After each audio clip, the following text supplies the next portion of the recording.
Good morning. Okay, so actually have a really nice weather today. So hopefully you're gonna have a great day of practice. Gonna be working on kind of two main things. So basically two most important parts of the game. If you look at strokes gained, Mark Brody, that type of thing. So one is obviously approach. So courses unfortunately are still closed because of all the rain we've been having. So gonna go out, that one will be kind of warming up and working in the net, working on, again, ball contact, all the kind of usual good stuff. And then also hopefully want to go over to the driving range to work specifically on my driver. Big thing for me with the driver that I want to try and get down is one, working on a repeatable shot shape. I quite want the ball to move in the same direction and a meaningful distance, so that I can kind of visualize the shot, I can aim a target and kind of know, what way it's going to move. And so the big things for me with practicing with that is that I basically want to get, kind of a one-way miss. You hear people talk about it a lot. So if you look at, I'll put a thing up, there's like people on Twitter, like Lou Stagner, talk about quite a lot. If you look at the dispersion of top amateur players and tour pros, are generally like a good target to aim for is sort of a 60, 70 yard wide dispersion, which means you pick 2 points to be able to hit all of your golf balls, or 90% of them within those bounds. Which, seems like a big target, a lot harder to do kind of in reality. But one of the main things for me with being able to achieve that is just to make sure I'm missing on one side. So like if you pick a flag, it's quite easy to, hit it within a 70-yard gap if you always miss it to the same side of that flag. So make sure, okay, any shots are all going to end up either right or left of that flag. The problem that I have sometimes is when you can only miss it 35 yards either side, any of your big slices or ones where you turn it over too much or things like that, you can quite quickly then get to a huge miss if you have a big cut and then every now and then one kind of goes the other way. Sure, most people have experienced that, and that's really what I'm trying to work on. So for me personally, I really want to try and work on making sure that I only miss left. So what I mean by that is like, if you ever see things of like Victor Hovland is a great example of someone that aims up the right and pulls everything across to the left, and then is able to cut it back from there. And so sometimes when you pull it left and it doesn't quite cut back, then it will just kind of stay left. And other ones that, overcut will then come back to the kind of starting target line, but never finishing right of that target. So that's really what I kind of want to work on. And obviously one of the things that I'm going to be working on is the setup with my driver. So I put up the image that they have for Taylormade, the adjustable sleeves that they have with the drivers. There's a couple of main things that you can kind of adjust on a driver. Most drivers, like my old Stealth one, there's a couple of main adjustability things that you can have. So one of them is going to be here, where you have this sort of sliding weight track. Sometimes it moves back and forth and side to side. So basically how that one works is I can move that more into the toe or heel, and obviously you can say it has like draw or fade written on either side. What that really means is it's moving largely the CG of the driver. You can have it so if the ball hits on the toe side, it wants to align to the middle, which is going to make the ball want to curve and draw more. And so if it hits the heel, it's going to want to curve more into the middle, which is going to make it cut more. That's why you often hear people talk about having a, toe-y dipper or toe-y hook or heely cut is definitely one that I think lots of people can experience. And basically playing around with this weight track in the back kind of exaggerates that. So if I stick the weight over in the toe of the driver, then any that I hit out the toe won't draw as much, any out the heel will kind of cut more, and things like that. So I want to have it, as I say, more in the heel because I don't want them to overcut, and I would rather hit it out the toe and see it be left, rather than having it in the toe side, hit the heel and have these kind of really big cuts off to the side. The other big thing then that you can adjust is this sleeve in here, which if you've never had access to before, it's really simple. You just put your wrench in, twist it,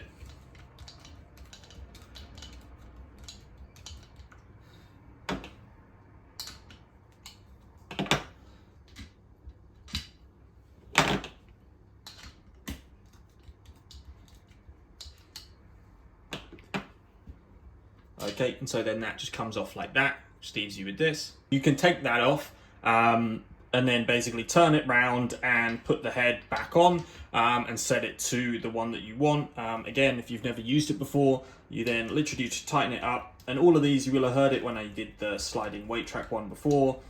It gets to a point where the wrench clicks, so you don't over tighten it, and you know that it's properly tightened and it's good to use. There, when you hear that click noise, that is then when it's fully tightened. What you can do with the Loft sleeve, I'll put the Taylormade thing up, so you can actually see the different adjustments that you can have. But basically, you can turn it, and then if you add Loft to the driver, then that basically, it adds Loft and it points it further left as well. Or you can have it at a lower Loft, which is also going to point it further right. And so for me personally, I'm trying to play around with that a bit, and that's one of the main things I want to do at the range. So for me, I generally want to have it pointed left, so shut the face a little bit more. Again, it's just going to help to avoid me leaving the club face too far open, so I can obviously basically start it left of target and then let it come back to the right. I just really don't want ones where I sort of leave the club face way too far open. It like starts right and then really kind of drifts off to the right hand side. So obviously that does add more loft. One of the main issues with adding more loft is just that it's going to add more spin. So in general, it is more accurate when you add more spin, but you lose distance. So for me, that's not really a problem. I'm not playing big championship courses. I don't really need to worry too much about that. I hit it, way further than, sort of average players. So distance isn't my problem. Definitely keeping it on the golf course, keeping it in play is my problem. So yeah, I don't mind particularly doing that. If it's a problem in the future, then I could always go for a lower lofted driver and then do the same thing, basically, to get back to a normal loft I would want and pointing left. So, yeah, that's basically what I'm going for. That's what I'm going to be playing around with at the range. As I say, I definitely prefer that sort of miss, mainly because for me, if I sort of have one left, I never really turn it over and start hooking it. My bad one would be a straight pull, and that one is still quite a square impact with the ball. And so, yeah, I still actually get, decent drives out of it. The real bad ones for me is when the club face is left, more open. It just feel like it drifts right and it can really ride out. Imagine like a left to right wind and you hit one like that. I feel like I can miss it, 2 golf holes over to the right hand side when I do that. So yeah, that's really the focus for me. I'm going to be playing around with the settings on my driver. Obviously, I don't want to overdo it and have everything going a million miles left. So yeah, going to be kind of fitting myself, playing around with it, and seeing what different ones, because the other thing you can change is like how upright the driver is, which again will impact a little bit how far left and right it goes. So yeah, that's the plan for the day. Obviously going to go warm up in the garden, hitting shorter clubs and working on impact, then hopefully head over to the range and get the driver out and really try and work on direction. Yeah.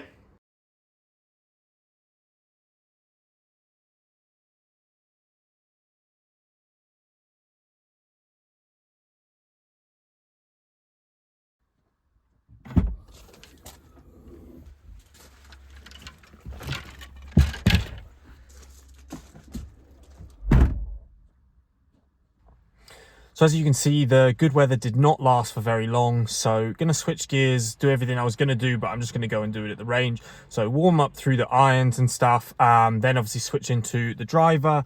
Plan is to spend a bit of time tweaking, trying to find something that works. And then I'm going to try and do sort of set up maybe like 10 drives and see how many of them I can achieve my goal of missing one specific side of the flag. With a limited sort of tech setup, I'll try and film that part and show you kind of how it goes.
Great. So there's that session in the books. To be honest, I think that was a really good session for me, actually.